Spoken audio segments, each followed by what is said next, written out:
Hello, hello. Welcome back to the Upset Podcast. We're here for another week of great conversation and dialogue.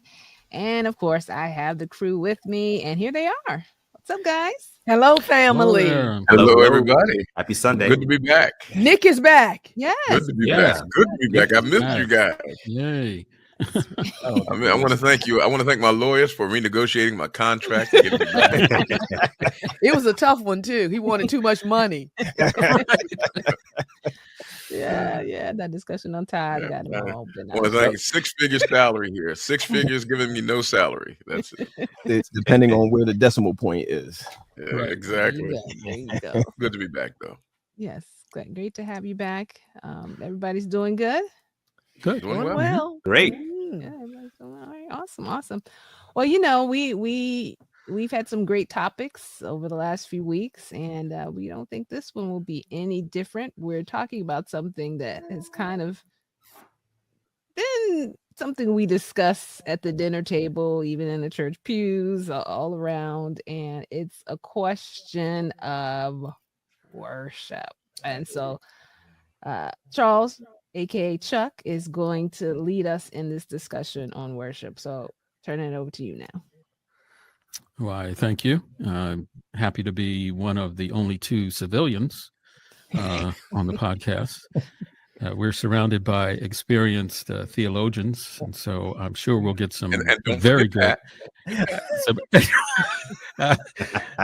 get some good feedback. But the topic of worship has really come front and center since the pandemic, started. I mean, there had always been discussion and controversy about worship, kind of worship music, you name it. But since the pandemic, we've had to do a major paradigm shift in how we conduct worship. And I think part of the results of that is predicated upon one's personal thoughts about what worship is. There have been some that thought the pandemic brought a good thing by us worshiping online, and it gave them a different approach to, the worship process and the rituals, so forth and so on. There are others who say, no, I don't like this. I want to be back in church. There are others that say that you will never see me walk into a church, but I would definitely join your congregation online because I enjoy the music and I enjoy the preaching, so forth and so on. And now that could be a reflection of them personally. It could be introverts. It could be people that are somewhat antisocial. So it fits them well. So that aspect of the whole worship discussion in of itself is worth 1 or 2 episodes. But I wanted to start with what do we define worship to be? Let's pandemic or no pandemic, but the activity, the focus of worship, what is it to us? Well, in the quietude that presented itself after your statement, We wanted you to go first. Yeah, we did. That's why we waited. Yep, so we can fix it. Yeah. Waiting for the button. The Go ahead. controversy is on. One of the issues that we have is that we define worship as an event that is defined by place and activity, where instead of defining worship as the state of mind that leads to certain acts, I would think that we, just taking a look at the Greek word for worship is proskuneo, which is a word. It's strange. It's a strange word. It means to bow down, but it actually, etymologically, the word actually is reflective of a dog licking his master's hand. Oh my! And the Old English worship, the Old English worthship. It is the recognition of the worth of another above oneself that leads to certain actions, bowing down, or giving an offering. And so anytime we discern a greater worth that leads us to act in accordance to that discernment, we are worshiping. Not bad, Nick. It didn't shock me too bad. Right. Yeah. And I It's just still young, Marlene. It's still young. I got a lot to learn, right? I think what got us a little edge with the dog licking the hand thing. We were like, uh-oh. But you know what? I like that. And the Yeah. reason why I like that is because I had to go back and look at the word worship, the word, I should say, and say, what is that like? So I'm glad that you brought it from, it's the Greek. I love to study the Greek and I'd love to go back to it. But what I saw out of that is showing love too, showing, and I heard the word action come out of it. Yeah, right. So to me, when in your explanation of it, I don't think it's far from what any of us would think that worship is. I think again, when Chuck started off and they said, and you hear the words worship service, there's always something connected to it. Worship music, down to the point where we call some music that's in church music, but not worship music. So how do we determine what that is? I think I'd like to keep in my mindset showing love and adoration for and making that person or that thing higher than who we are. And I think you said that though, Nick. You did say that. And I just want to add to what Nick said so well. He did a good job with that.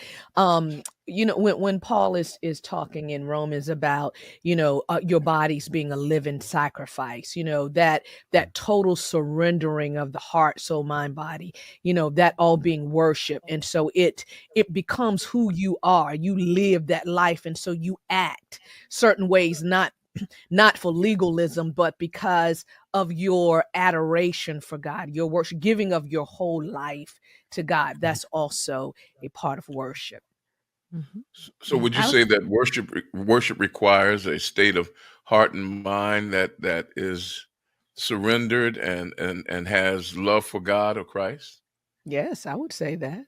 I was hoping you would, because this is what makes it fun. I want to read a passage of scripture to you. This is a man who is not converted, who does not love the Lord. We find a demon-possessed man in Mark chapter 5. When he saw Jesus from afar off, he ran and worshiped him. So worship does not necessarily require love and affection. What it requires is a recognition of worth that acknowledges the superiority or the sovereignty of another. Now, but we also, add love Nick, to it. I'm Beg sorry. pardon? We add Go love ahead, to it. finish. Yeah, we add love to it, and then it becomes an act of worship that includes adoration, or we can add celebration to it, and it's an act of worship that includes praise. But worship begins with a state of mind that says, I recognize your sovereignty over me, and I will act in accordance with that. Think about it this way. At the end of time, there will be a great worship service where every knee will bow and every tongue will confess. But everybody doesn't love the Lord, and everybody's not adoring him. But it is still worship. Nick, let me back up a little bit. These demons were inside of this man, right? Say that again. The demons, Mark 5. The demons were inside of this man. Who worshipped him? The man or the demons in the man, or both? I'd say both. I would be inclined to say both. That both of them worshipped. Ultimately, the man surrendered, but they both worshipped. And I say that because the demons knew who they were coming in contact with. Absolutely. These are the same demons that were with him, Lucifer, in the beginning. So I also believe is once we recognize who God is in our lives, you can't hold my mule. Now that's praise. Holding my mule is the praise side of it. But the worship side of it is the acknowledgement of who it is, and then to show who it is. And I'll give you an example. For example, when you're in the city, and I think this is for like Chuck and Nick, when you're in the city and Mr. Softy is driving down the street. Yeah. Come on, you know what I'm talking about, right? You hear that outside, everybody's outside, and you hear right. Yeah, they did that in Brooklyn too, but I'm sure they had them in Brooklyn too. And in the suburbs of Virginia. There you go. We just scream ice cream. Yeah, right. And I was Mr. Softy is international. Yeah. I'm sorry, I went for the city guys, but okay. Now that y'all straighten me out, I'm thinking about there was never a thought process to Right. what our shout was going to be about, or what our excitement was going to be about. All we thought about was ice cream, that was coming down the street, and it didn't matter who was in our way. It didn't matter what was it, because we already know the sweetness or the taste or whatever the case may be. I think we have lost this. People have lost who God is personally in our lives in order for us to say this is what worship is. Let me just switch and come back real quick. So worship for me was my parents. I'm talking about as a kid. My parents would come, and it was 7 o'clock in the morning, and it was 8 o'clock at night. So when you woke up in the morning, it was worship. Lord, in the morning thou shalt hear my voice ascending high. That's what it was, right? All 7-10 verses of it, right? They had to go through, right? And then everybody had to pray in a circle or whatever the case. Now, 8 o'clock was a different worship. The 8 o'clock worship was you sing out of the hymnal, and the hymnal only. You sang songs in the hymnal, and then after that, everybody had to, what did you do for the day? And then you had to go through the Sabbath school lesson of that day. And then everybody, this thing lasted about an hour and something. It lasted about an hour and something, and that was considered worship, right? Well, let me ask you But this, was it Pat. really As you worship? were doing that, what effect did that have on you about your attitude of worship, though? You had to do, as a young person, you had to do that in your family's home twice a day. At the end of the day, how did that affect you? Did it affect in a positive or negative way of worship? Did you feel it was your worship, or you were just participating in someone else's worship? No, I believe I was. Thank you, Chuck, because I believe I was participating in my mom and dad's worship, or my mom's worship, or my dad's worship, or whatever. And I'm saying this because there's a mass of us who do it that way and continue to do it that way, right? Instead of teaching He's the King of Kings and the Lord of Lords, and we pay homage to Him. We didn't do all of that, right? Until I had a personal relationship with God myself. Then my worship changed. All of that changed. So really it became ritualistic. And I hate to say it, what was going on at home was exactly what was going on at church. You could take it away from there. Yeah. I think we have to be aware that worship in and of itself is not enough. The worship is what happens in an encounter with a God who is greater and higher and sovereign. Like that. And as mortals, as creatures, we recognize it. That is worship. So the devil can worship. But what happens next is worship requires a response, which is an act of worship, and normally surrender. And then what we do as human beings is we collect those responses and we try to create an atmosphere that will lead us into acts of worship that will deepen surrender. And that is liturgy. Those are the things that we do, the forms of worship, liturgy.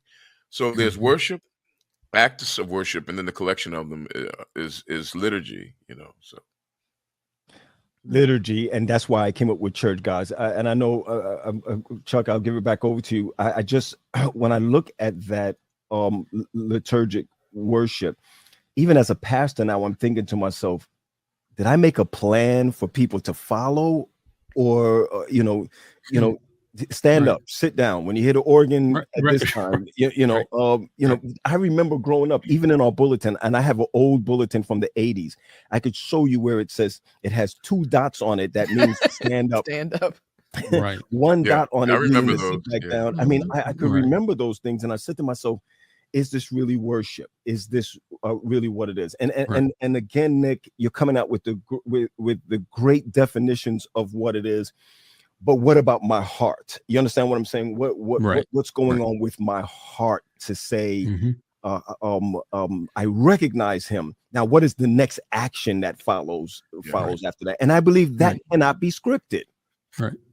When I joined the church, I was a teenager, joined in North Philadelphia. I really didn't have any real relationship with the Lord prior to that action of being baptized.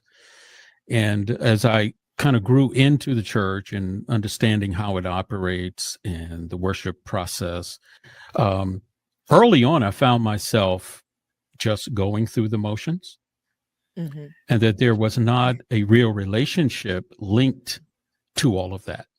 And it wasn't until I got older and understood that this really is about me and the Lord and not me and the church, And then I started to understand and could then have successfully personal worships at home or devotions or even by myself. I mean, at that time I was working for the government, state government, and I had my Bible and my Sabbath school lesson and devotional lessons at work. I reached that point, but in the beginning it was just, you know, follow the crowd. This is what we do. We stand up, we sing, we sit down, we stand. The preacher preaches, and then there's a children's story, and all the kids go running down the aisles, and so you know, it was a week after week after week after week of that, and it got to a point where it was just, you know, mechanical. There wasn't any spirit in it. As I grew, as my relationship with the Lord grew, consequently, it became less about the ritual and less about the action of worship, and I started to find myself bristling sometimes at church, you know, on Sabbath. It's like, why are we doing all this? Right. You know, this is not my relationship with God. You stand up and sit down and you do this, do that, you know, turn to your neighbor and say, hello, neighbor. And I'm just like, you know, really? I was like, now you do want to practice hospitality. Yeah. But it was so regimented, you know, it was so regimented. And as my relationship improved, it became more of a personal thing for me. So I tolerated, you know, the ritual, the process, you know, to get through it. I didn't necessarily, you know, push it away, but it became more real to me, you know. So that leads me to the question, what has worship become? Now we defined it, we gave some experiences. Today, 2021, what has worship become to us as a people? Well, I want to say that I started off kind of how Tally started off. I viewed worship as a service. Like growing up, we went to worship. Worship took place at church. In the program, it said call to worship, and then it said worship. You know, so it's just worship was always associated with church and what happens when you go to church. But even as we're talking, I'm like, wait, it always says praise and worship, but technically, how we're defining it should say worship and praise. But anyway, that's another thing. But I remember when I had to participate in the program and I had to do the call to worship, and for the first time I stopped to think and say, what is the call to worship? Like what? And someone explained it to me. Just call out, y'all. Let's worship. Yeah, let's worship. And I realized it was always generally a scripture that talked about God and you know, reminded people of who he's supposed to be. So I get it now. It's connecting. You're trying to say this is why we should be reverencing him and recognizing him at this moment. But I just wonder how many of us got that is what was happening, or was it just a scripture? You know what I mean? It's like I felt like I was falling into that. This is what the program says. Let's follow it. But to answer your question, I think for me now, growing in my relationship with God, I realized I can worship anywhere. I mean, it doesn't, it's not relegated to a building or to a call to it. It's something that in myself, you know, in those moments when I'm alone, in those moments when I'm in my car and I just stop to think about who he is in my life, you know, I'm worshiping and no one even has to witness it. You know what I mean? Like it's just me and God having our moment. So I think for me personally, that's what it's become, but I still feel like for the church at large, it's still very much what it's always been, program mechanized. I'm gonna say this too. Relationship. I'm sorry, Pat. Let me just get this out because I'll forget it. It relates to what Latasha was saying, and a little bit about what I was saying about personal relationship as it affects worship. When we were doing the Netto 4 Breath of Life satellite evangelism back in Netto 4, one of the things happened after each broadcast, you know, Elder Pearson would come back and read the emails from people who have responded to the broadcast. And one email really stuck out to me. He said that someone had written him and said that he had been a local elder for 40 years. And he said the message that night inspired him. He said, this was the first time I realized I didn't know Jesus. Wow. Out of the 40 years of being a local elder, he now has met Jesus for real. And here's someone who conducts worship, but really didn't have that personal connection with God. And now his worship service, of course, it's you know, the exact opposite. Well, I think, Chuck, that's a real thing, because many of us do not even understand God. And so, if I Mhm. mean, we understand that He's the creator, but that personal relationship and who He really is misunderstood. And so we ask, what is church now? It had become just a ritual. And that's why I believe worship is that total surrender unto God, my life, my heart, my mind. So whatever He'll ask of me to do, I'll do. So you have statues who just come to the church, sit, sometimes they get something, sometimes they don't, they leave, they're the same way, there's no change, and because oftentimes they hear messages, if you don't do this, you don't do that, you're going to Right. hell, Right. and so there's like, God is just something up there that if I don't do everything He tells me, He's just going to burn me up, right? And so Mhm. they don't get to know who God really is, and that He's a Mhm. loving God, that He really does want to save you. He's concerned about your everyday life, and He loves you. He's concerned about everything about you, individually. And so I think there's so many misconceptions. And if we as preachers don't teach, the love of Christ and who God Mm. is, then, the Mhm. people will always just, I don't care if I don't get it. That's why you got so many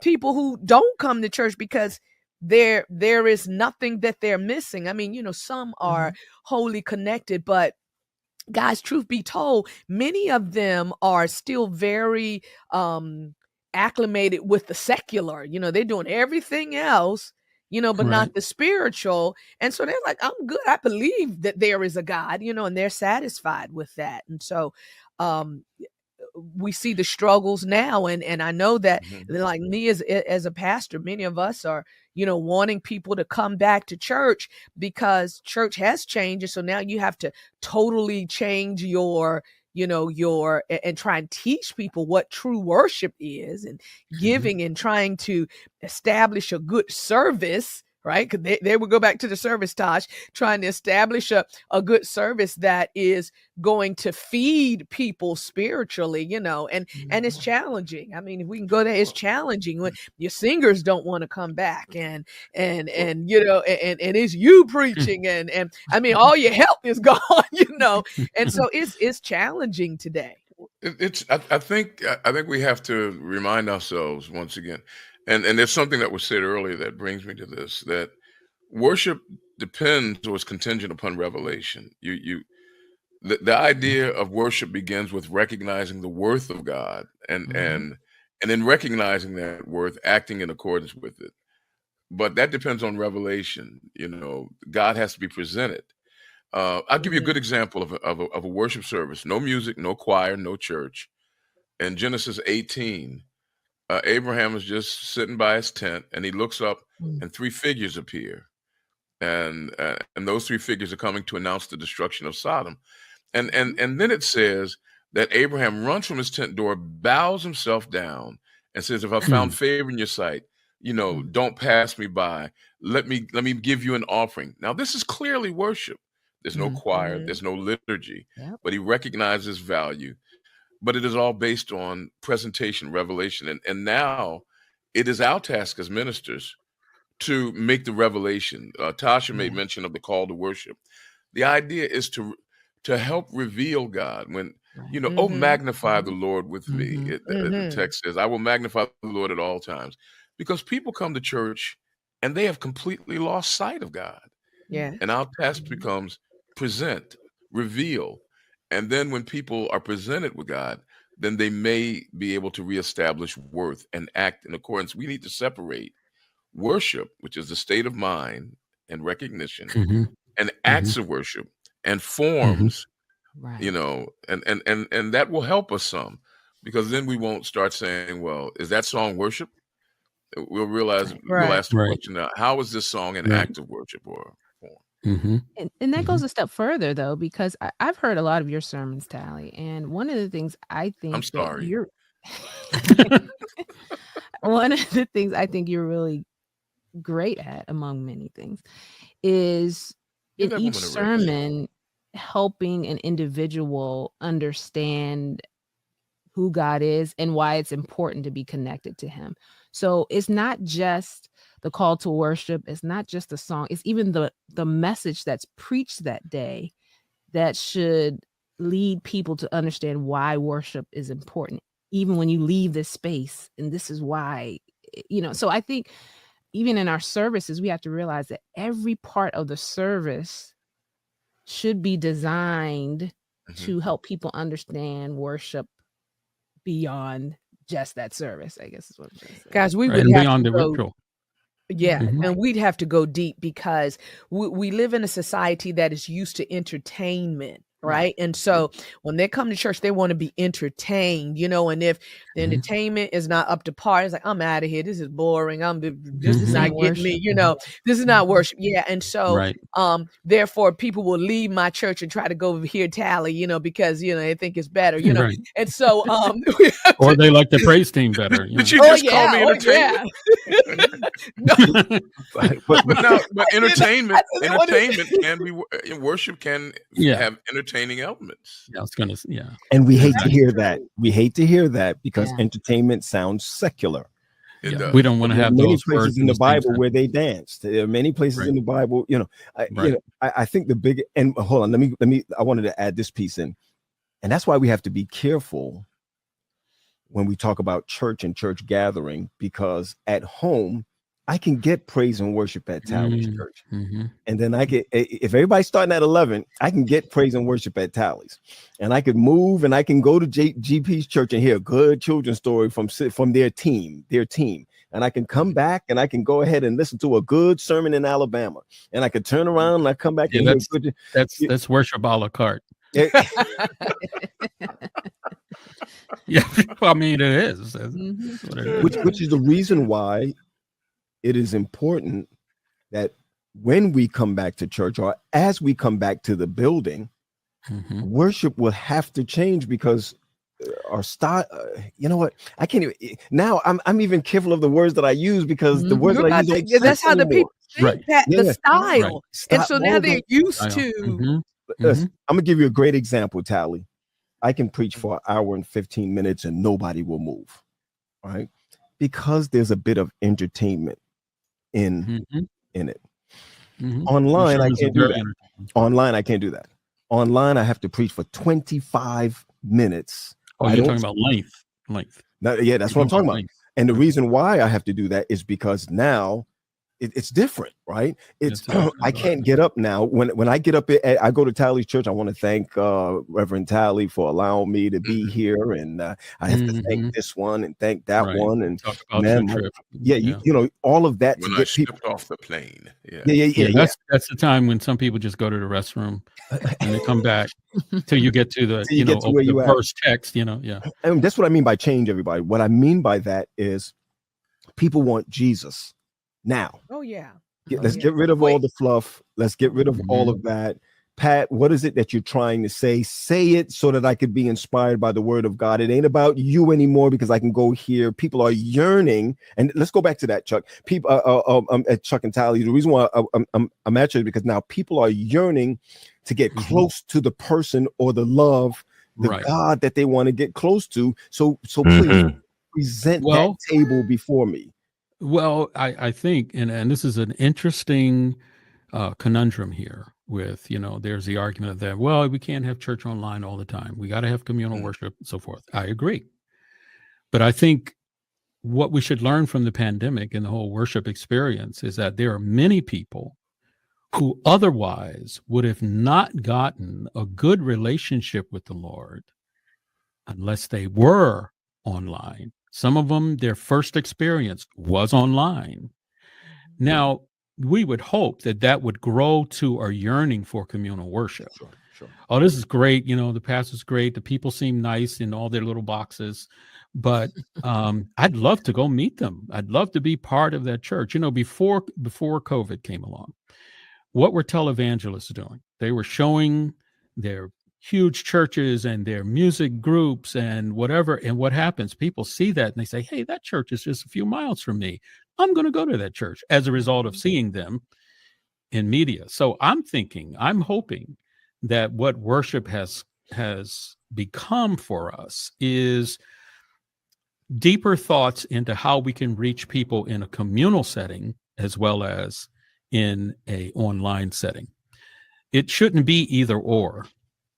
There should be a hybrid of that, because eventually people are going to want to have communal worship, have relationships and see people, talk to people live. But I think that just my opinion on this, I just think pre-COVID, the methods in which we delivered worship via our services has actually been harmful in some ways. Ooh, wow. Well, just to address something that that Charles was saying, what people want when they come together is not worship; they want fellowship. Yes. I mean, To make that worship, and we need to be mindful of that. The words that here's why it's important. There are two scriptural touch points that we need to keep in mind. Jesus makes a statement that is one of the most poignant and trenchant statements in all of the Gospels. For the time is coming, and now is, when the Lord is looking for those who will worship him in spirit and in truth. Because that's who God, he said, because those are the people that God is looking for. And then at the very heart of what we're supposed to be about, at the very core, the throbbing heart of our message, is that an angel is seen flying in the midst of heaven, saying the hour of his judgment has come. And we focused on judgment because we like judgment, But what we don't focus on is, and worship him who made heaven and earth. And at the heart of our message is a reclaiming of the sense of the value that God brings. Because the book of Revelation is completely about value systems. What will you value? What will you yield yourself to? And hold my calls for me, Marlene. Yeah, and so that was an alarm. It's that value. It's that value. Oh, Marlene is woke. Marlene said, "I'm woke now." I'm woke. But in the middle of our message is the fact that we are telling people that the true worthiness, that which we should submit, the only thing worthy of our submitting ourselves to and recognizing the sovereignty of, is the God who is the creator of all things.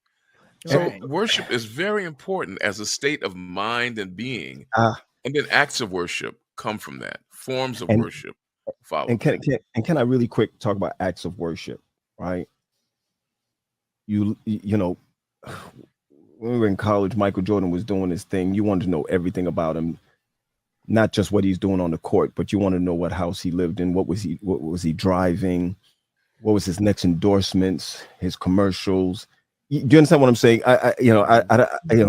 When I think about God and what he's done for me, or how much he cares about me, now I want to. Now the word adoration becomes louder. The way I read. I give you.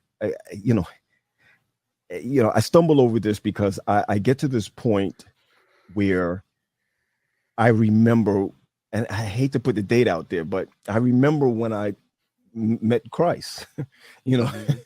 Like, I know it sounds weird, right? But I remember when I met Christ. I was in Orlando, Florida, at the they closed it down now. Come on, y'all, help me with it. This the place in Florida where Brothel. No, not definitely not. I do believe that the Advent Health bought it. Anyway, it was the experience. Bible Experience. Wow, thank you. Right. And I was sitting there watching one of its plays, and Jesus came out. The Holy Land. The Holy Land Experience. That's right. Bible Holy Land Experience. And Jesus walked out. He said, "My children." I started to cry. I mean, I started to cry, right? All the children ran up to him, and I wanted to run. I wanted to run with them. I started to cry. I'm not talking about, right. I started to bawl and recognize not the white Jesus. And I really mean, I'm not trying to be like, not the white. No, I get you. But all of a sudden, everything in the word that I ever read before came alive at that very moment. And immediately I said, man, I need to serve that same Jesus. And things changed for me at that very spot. I just know that I can always go back there. So now, when I'm singing a song that actually hits me, I can cry about it now, and I don't care what you think about it. I don't care how Right. you feel, I Right. feel, because even when Mhm. Latasha was explaining, this is what I was going to jump on, Chuck. When Latasha was explaining, I could be driving. Her face had an attitude with it, like, and that attitude to me was, I don't care who's watching while I'm driving. I don't care Right. who's, Mm-mm. you are not going to take this experience away from me. It's almost an Right. attitude of, you do what you want to do, but I'm praising my God anyway. I think that we have lost that. We have lost the one-to-one. Mm-hmm. Nick said it. The biggest word that Nick used that has taught me even today is the word revelation, or for us to give him the opportunity of revealing himself to us Yeah. at all times. Mm-hmm. And that Right. to me is where worship comes. So now if I should do it all over again from scratch, where I can bring my children back, I would take them out of the traditional realm of 633, when we all see Jesus, what a great, I'll take that all out and be like, listen, tell me, what was your encounter with God today? Hmm. Do you understand what I'm saying? I would change Right. my Right. line of questioning would now change. What song, any song that remind you of, to be able to thank him and praise him? My whole way that I trained my children for worship would change. So I guess I got to wait for grandchildren. But there's a Well, science to that, when you have worship leaders, that's a Mhm. real thing. It's not Mhm. It about is. just leading out a song. Like, That's right. sometimes we used to get annoyed when they start talking before the song comes on, but really they are setting the tone for That's right. why That's right. you should worship, or to get you Mhm. in a spirit of thinking about what God has done for you, putting your Right. cares behind, recognizing, worship leaders play just as important of a role sometimes as the pastor in a service, because there's an invitation. However, at the same time, there's that line where when they say wave your hands, stand on your feet, some Mhm. people are uncomfortable with that. Right. Don't Right. don't tell They me don't how to do it. worship. Right. Right. Right. If I'm worshiping, the response is gonna be Right. natural, right? So Right. don't Yeah. tell me to clap my hand. Yeah. People. It's like going on your And honeymoon and somebody giving you a sheet saying, here are the directions for what happens Right, next. right, right. right. It's unnatural. Well, Yeah. and we judge individuals who don't Based on that, respond. that's right. You Mhm. have a whole lot of folk raising their hands and looking up and crying, and then you got this guy sitting next to that person with a pair of glasses, looking like just saw a ghost. And And you look at him he and say, could "Boy, this guy doesn't have any spirit. This guy Right. doesn't have Yeah. any." He could be in a worshipful mindset even at that moment. So who are Mhm. we to judge? Right, Which leads me to worship styles.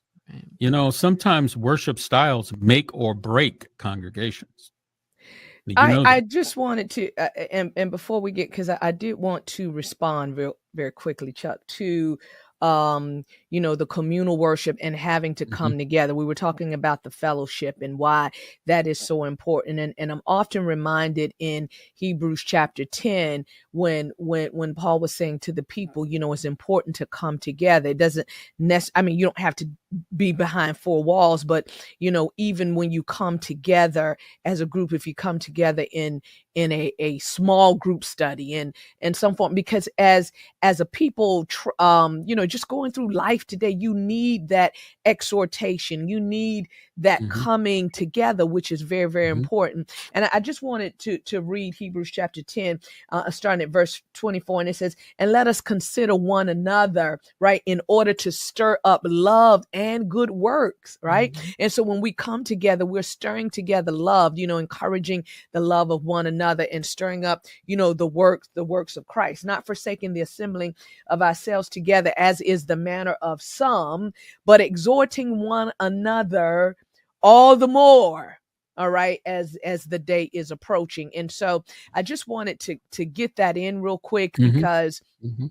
While it is perfectly fine to stay at home and to worship and to go through these, which we should establish a daily worship period anyway. But there are times that we have to come together, to be encouraged, as so many people are falling, away from God. They don't understand God. They get discouraged by God when, they feel He's not answering their prayers. And so that coming together in fellowship is very important. I just wanted to share that before you went into the different styles of worship. And I want to add to that too, because I think in this discussion, I've realized that people come to church for different reasons. So some may come for their worship experience or to ignite that worship experience. Some have worshiped all week long and they just really want to be around the saints. They come for the fellowship. They might not even be there for the message. Yep. And so some of us say, oh, they missed the word. They missed the worship. Why are they even here? Because they need the fellowship. You know what I mean? So it's like, even as we look at worship and why people come to church, we have to leave room for the different reasons and the all of the things that we need that may not be all inclusive. Let me add also what a response of worship is participation also. Yeah. A response of worship is also teaching. You understand what I'm saying? It's not just hearing the word, but to be able to participate. Well, hearing is also participating. So when I start thinking about Sabbath school classes and Sabbath school teachers, I'm talking about our denomination. When I start thinking about Bible studies, it's still an act of worship and paying homage to who God is in your own life. How can you teach something, or how can you preach something that you don't believe in? Or so even before we got to the styles of worship, Marlene, I do agree with you. Iron sharpens iron, right? Some of the best worship services, man. Now y'all messing me up with these words. Some of the best times that we have spent together. Testimony period. Times, right? And just to think, whoa, sister so-and-so is going through the same thing that I'm going through. Right. He's going through the same thing. So there's nothing wrong with us coming together in fellowship with, let me add this, a lot of young people miss that. When I talk to a lot of young people say, PG, why don't you just start a church over here? We all just get COVID together as long as we worship in and we all, that sounds responsible. And by the way, they're serious. Hold on. By the way, they're serious. That's not. I know. But Pat, listen. I feel you there. I mean, it's a risk, but I had a young group at my house last week, a bunch of young adults and youth. We were here together, 25, 30 of us all maxed up. I said, if anybody gets COVID, you tell them you were at my house, I will kill you. Wow. But listen, it's real. They want to get together, They want to be together. right? And so, we are creating a way that we can, come together, vaccinated, maxed up, because they need the fellowship. But let me go back to styles. Now let me take your styles. Wait, before you go to styles, I have a curveball question. Here comes the curve. It's a prerequisite to the discussion of styles. Go ahead. In your training as pastors, go ahead, Nick. Answer this what one. area of your training or your understanding of what worship should be on all levels, was there a train of study or courses on how to conduct worship? Did that ever happen in school? It was an elective option. It was an elective option. Wow. It was I had an a election. I was going to say, Not GP is the mandatory. last person at the seminary. Yeah. So worship and music was optional. It was not mandatory. Yep. Really? I still remember my Yep. teacher. Now we did have church liturgy. Yes. Yeah, we had that. We had And I church had a liturgy. worship class. But they teach it from the historical standpoint, not for you to do it. This is where it came from. I'll give you a great example, like tithe and offering is worship, right? Giving tithe and offering is worship, where in some congregations, they don't have it a part of worship. A part of the service, not worship, a part of the service, you bring it with you as you come in. So it's not a part of it. I remember those things, learning I remember a lot of things that we have in Adventism. I don't know if some people are going to stop watching this. came from Methodism, came from Oh, it Baptism, did. Well, that's came true. from Lutherans, And came from Catholics. can I use the bigger one? The mother Came from church. the mother church, There you Catholicism. go. Most of the Right. things that we have came from there. And if most of us recognize that, those who are revelation browbeaters of worship styles, most of our worship styles came from Catholicism. Especially Right. the And that's why silent. I asked the question. That's why I asked the question. Is We there a should not template? have, Chuck. Is I there mean, a this is how you do it class for worship? no. This is So how you do it. Oh, I knew that was right. coming. I That's knew not it was the coming. the Yeah. only thing GP Yeah. could come on with is that. right. But now on styles of worship, because this also has affected communal worship before COVID, during COVID, and it will Very much be so now. a problem after COVID. And I'm We- sure many of us have run into at least someone that says, "Oh no, I don't worship over there; it's dead," Yeah. or Well- their music is, Yeah. I'm an Ebenezer, not a North Philly. It's bringing Yeah, it closer yeah. to home. How does that affect the discussion of a need to worship? But when some people are either not intentionally ostracized, but pushed away because it's not their kind of music, it's not their kind of preaching, it's not their kind of, or it's too noisy, or some places say, oh, it's too quiet. These folk don't say amen. Do they say amen? Do they know the word? But what's going on here? Let me I introduce the word epistemology, and that is how you develop your knowledge, and that is, and that's what I've been trying to lay out. Worship is a response to the revelation of God that says He is higher and worthy, and I must recognize that. I must recognize His sovereignty above my own. What happens after that are acts of worship. And so what we need to do when we're planning, quote, a worship service, or let's drop the word worship, when we're planning services or fellowship activities that are to lead us into worship, we have to ask ourselves, to what degree is this act going to enhance the revelation of God or enhance our response that reflects our recognition of His sovereignty? So, for example, an offertory, which is a great act of worship, because you're saying, God, you're so great. I'm bringing to you my substance and recognizing my stewardship. An act of singing, which is saying, you're so great that I am praising you. This is enhancing my response.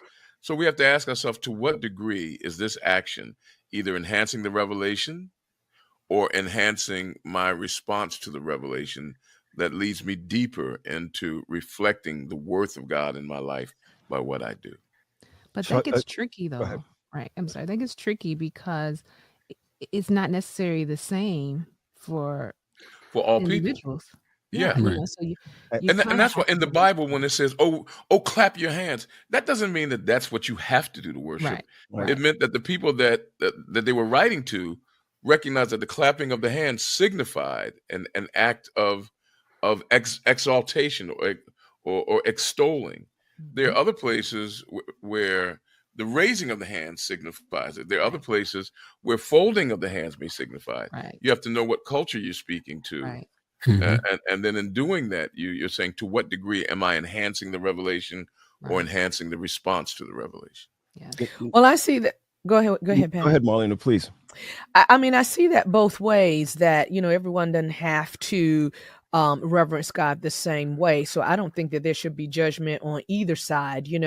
As we were speaking offline, when other cultures come and tell you how to worship, I think that presents a problem. And when you had a form of worship that was praiseworthy in your sight, that you were giving, unto God, and then they tell you that is evil and demons are a part of it. And so now you feel you have to go to their form of worship, to be accepted. And so others who may want to worship in another charismatic way, well, now you're sinful because the holy is full of quietness, then I think that becomes a problem on both sides. If you Yes. want to sit and be quiet, that's fine.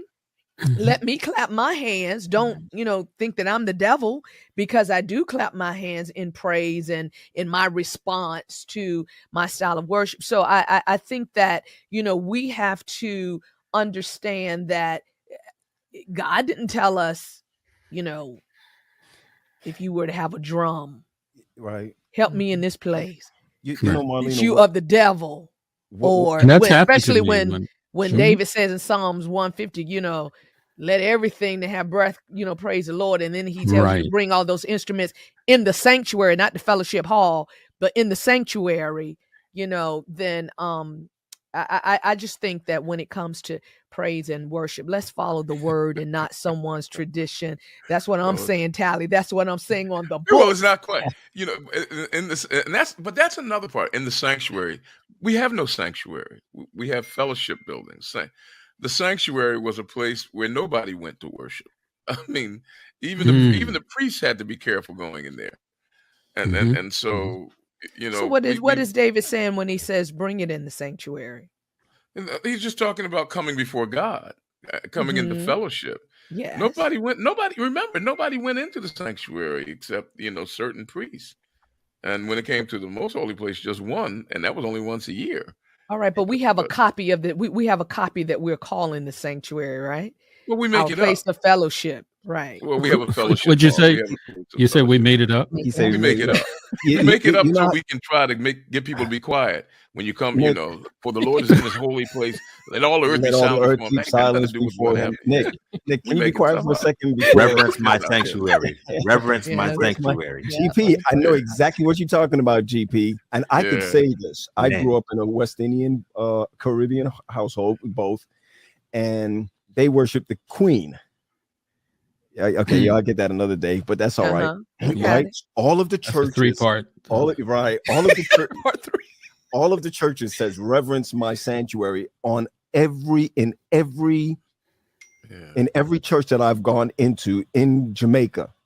It says reverence my sanctuary right above it, right? All of them that you go into it. I was taught that when I preach, and I still do it, I don't preach in the same shoes that I walk into the sanctuary with. I mean, I have preaching shoes. You got preaching shoes? You preaching. have preaching shoes? Yeah, Mm. but Wow. remember Who are they now, made by? remember- Adidas? I mean, The most No, I holy wanna see- one. can I I got find these preaching on shoes. Amazon? Now, I'm just done with y'all now. I thought we could talk. Yeah. So you guys- walk in. You So know. Go Pat, ahead, you walk Pat, in be with real. Nike. Go ahead. You No, walk in I with Nikes, don't. You know what? No, explain to us Yeah, why. and then you though. put I'm on sure dress shoes to it's go a in the good- pulpit. No, I don't do it that way. But Okay, there's shoes that I Well, have yeah. that when I'm preaching, I wear those shoes. And let me tell you something. Okay, It doesn't do anything to me, but makes me feel that those shoes gotcha. are shoes for God. That's all it does for me. It's not. You don't have to It's wear it. I'm for not. you. Are the heels Right. higher because They nice, man. They nice. They nice. because the Jimmy, Lord is high and lifted up? Yeah. Or Are the bottom red for the blood of Jesus? that gives new meaning what, to Pat? precious You know, soul. GP, Pat is regretting. Everybody Yeah, gonna be I checking out your mentioned it shoes now. now. I sure Jerry. regret it. I sure regret it. Everybody gonna be checking them out. And the truth is that I don't worship God. I'm just gonna be honest with you. I'm talking about home now. I Mhm. don't worship God in an undershirt and whichever. I'm telling you tradition, what tradition has taught me, right? So I don't Mhm. worship God that way. I always feel like I have to be not dressed, but I have to be covered or whatever the case may be. Right. Nick, don't say anything, Nick. I see you ready. No, see you I have a ready. response to that though, Pat. No, I'm I actually think thinking this- the same When way. David That's was why I back naked got to too, the when he danced discussion. before the Lord.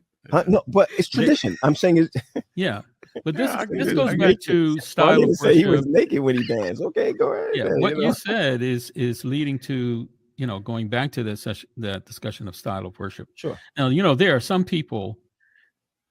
In fact, I know a very popular church in Baltimore that had one Sabbath where you just come as you are.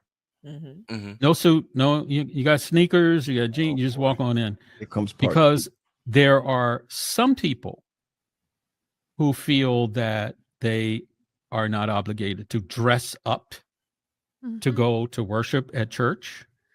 And so why not welcome them? There are others who feel like, oh, that's blasphemy. You walk into the house of worship and you got sneakers and jeans on and a sweatshirt. That's not being, respectful to the Lord. And yet that person is there explicitly for worship and the experience of being with, fellowshipping and all, because now they feel accepted in the state that they're in. Sure. That's Chuck, right. we start, even when we were in the green room and we were talking before this, it has to come down to your personal relationship with God, right? Exactly. The way you accept how he reveals himself to you. That's my walk. That's my takeaway. Thanks, Nick, for that. Right. My as a priest of or a under shepherd in a church, I need to introduce in every segment of the service some type of worship aspect for the people who are coming. I feel that's my responsibility. So when I think about going to the White House and somebody tells me, Pat, you're going to meet George Bush. We're taking you to meet President Obama. That's it. You stop there. Right. And when you tell me, I'm trying to figure out am I going to groom? How am I going to be dressed? No, you're going to dress up. When I say, no, we're going to dress up.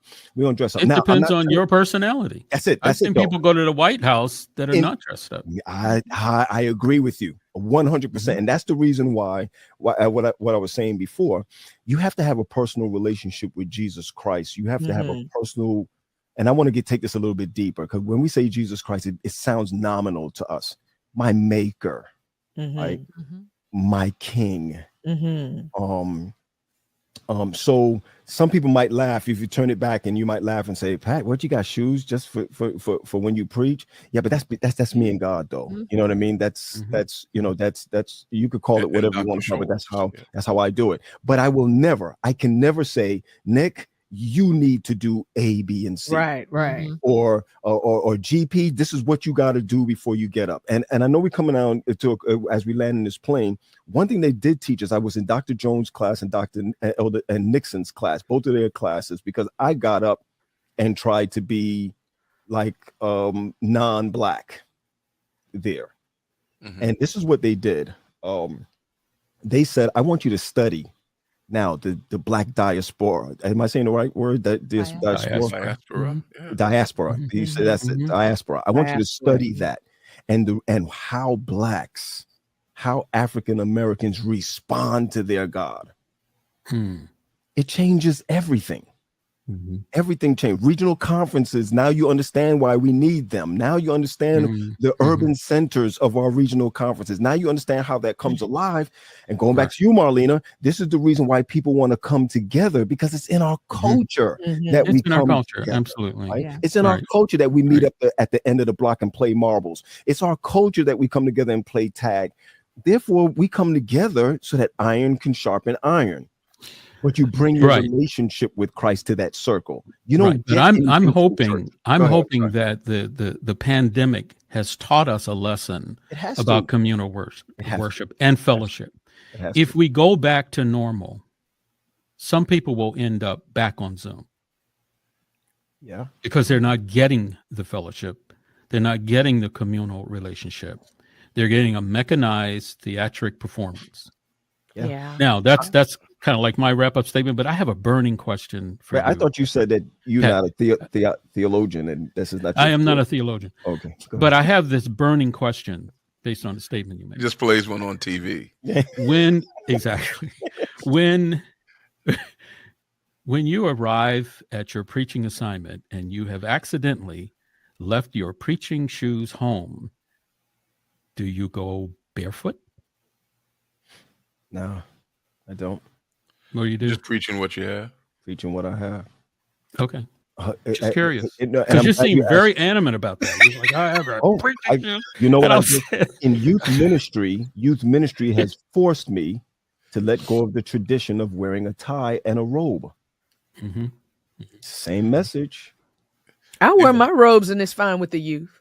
No. I mean that could, and I understand, but remember now, we can't determine each other how we do. They right? just didn't want him to wear a robe. Oh, okay.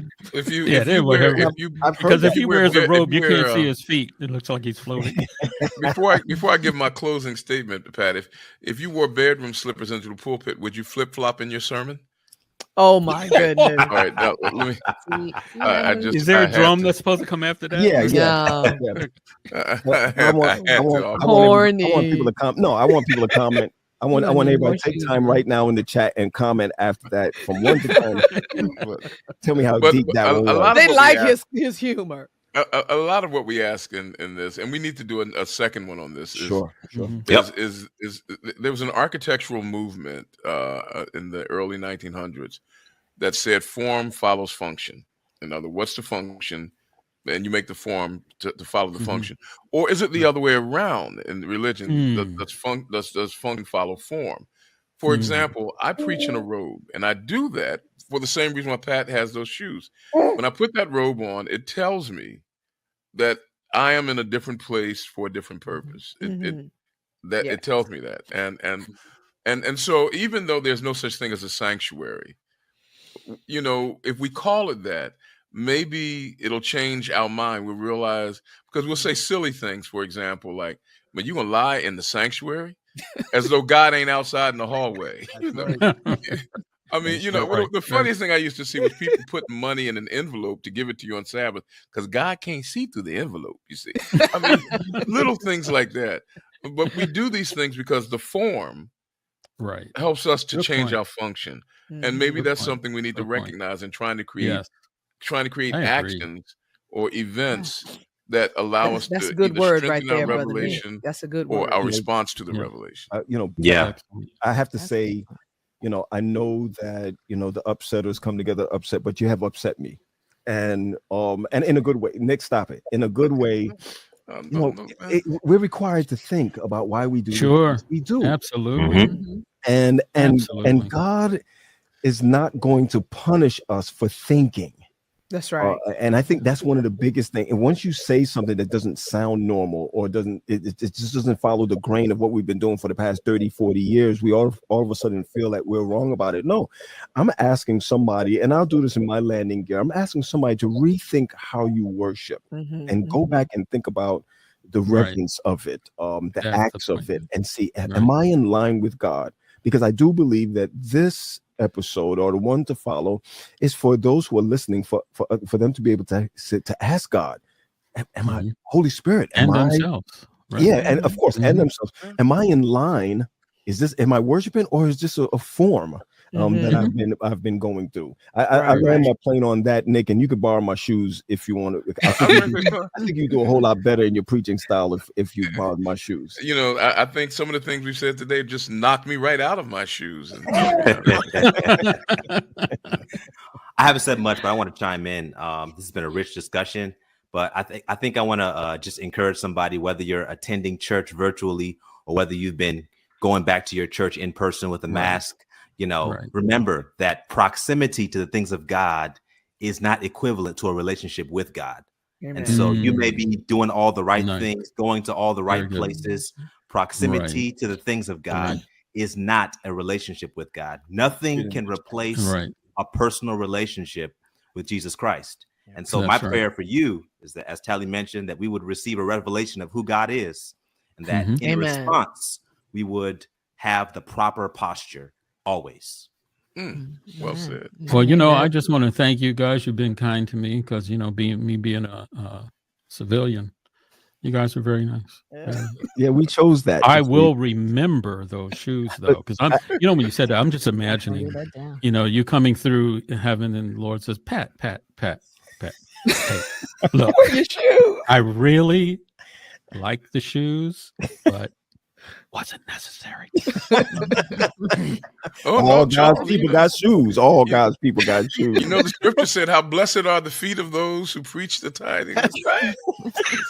I don't think I'm going to live this down. I Oh, never, I don't think I'm never. gonna live this one down. Share his soul and Yeah. You will be in your You're gonna coffin, get- and everybody's gonna look down inside. Take a look at the shoes, right? You got Let's on. see, You're this gonna is start getting flyaway emojis shoes. with sneakers, you know. I got you. Latasha, if you will, Okay. just switch me up with GP. He's holding the baby right now for the announcement that's coming up for our upsetters. No, Just- Elizabeth can point. See, She can point. Yeah, Yes, she can. Elizabeth, show them where they can Absolutely. reach Yes, she is. us. Yes, Yeah. very yes, she good, is. Elizabeth. Yes. We want to hear your comments about what we discussed, and we're not live this week, but we will be next week, and we want to keep this discussion going on about worship. We think it's that important. We believe that once we fully understand what it is and what it looks like, we can do it even better. So That's right. email us some of your comments, some of the things you want us to address on the live show next week, and we will be certain to bring those things up. Great discussion, guys. I feel full, you know. I feel like, you know, like buying shoes or And No, humor. I think the highest part of this was when GP quoted Montel Jordan. this is how we This do is it. how we do it. No, but But no. on a serious note, there's a song that Novell Peters sings. It's called Personal. Hmm. You know about that, Pat? Personal. Yep. So he talks about how he was going through the motions as a young person, but now he's older. He has a personal relationship with Jesus Christ. This time it's personal. Yeah. You know, This I sounds remember personal. when Yes, yeah. I heard that. Right. powerful testimony. And that's my testimony as well. You know, went to boarding school, Amen. but it wasn't until I left home I knew There you Jesus for go. myself when I left, There you go. because I was Right. relying on my parents' relationship, just like Mhm. Pat. And so it's important Right. to have that personal Yep. relationship with Jesus Christ. So I'm gonna put the Amen. song in the chat for everybody so that they can see it. Mhm. Yeah, that'd be great. Yep. Thank you, All right, guys. guys, this has been Rich. Thank you guys for the dialogue. You hear that end song right now. So what? That It end would be song. nice actually if we could play that. Maybe we'll play that part of that song on the live. All right, guys, we'll see you next time. Take Bye, care. guys. Have a blessed care. week. Bye-bye. And Mike and Take care, subscribe. everybody. All right, bye bye.